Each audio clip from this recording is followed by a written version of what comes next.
தினம் அடுத்த வேறு எபிசோடில் பார்த்திங்க அப்படின்னா சண்முகம் வந்து சௌந்தர்யா மேலே ரொம்பவே கோவமாக இருக்காங்க. சௌந்தர்யா இப்படி வந்து கல்யாணத்துக்கு முன்னாடி ஒரு பையனை லவ் பண்ணியிருக்கா.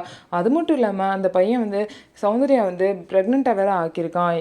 அதை வந்து கலைஞ்சு போயிருக்கு. இவ்வளோ விஷயம் நடந்திருக்கு. ஃபாலோ பண்ணி ஏற்காடு வரைக்கும் வந்திருக்கான். எல்லா விஷயத்தையும் சௌந்தர்யா மறைச்சது மட்டும் இல்லாமல் ஃபேமிலி வந்து மறைச்சிருக்காங்க. அண்ணன் அக்கான்னு சொல்லிட்டு அவ்வளோ தூரம் நம்பல, நீங்களும் மறைச்சிட்டிங்கன்னு சொல்லிட்டு தனம் கற்றுக்கிட்ட பேசுகிறாங்க.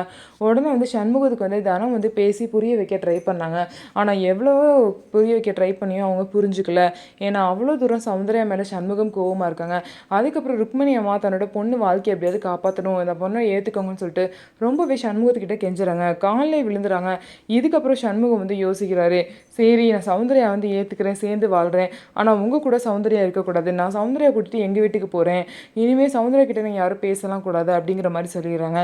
இதுக்கு வந்து சௌந்தர்யா பார்த்தீங்க அப்படின்னா, எனக்கு உங்கள் கூட வாழணும் அவ்வளோதான், மற்றபடி எனக்கு எதுவும் வேணாம் அப்படின்னு சொல்லி சண்முகத்துக்குடைய சௌந்தர்யாவும் போகிறாங்க. சண்முகமும் சௌந்தர்யாவை நல்லபடியாக ஏற்றுக்கிட்டாரு. இதுக்கப்புறமா வந்து சௌந்தர்யா வாழ்க்கையில் எந்த பிரச்சனையும் இல்லாமல் நல்லா இருப்பாங்களா அப்படின்னு சொல்லிட்டு வெயிட் பண்ணி பார்க்கலாம். நம்ம வீடியோ உங்களுக்கு பிடிச்சிருந்தா நம்ம வீடியோவை லைக் பண்ணிவிட்டு பாருங்கள்.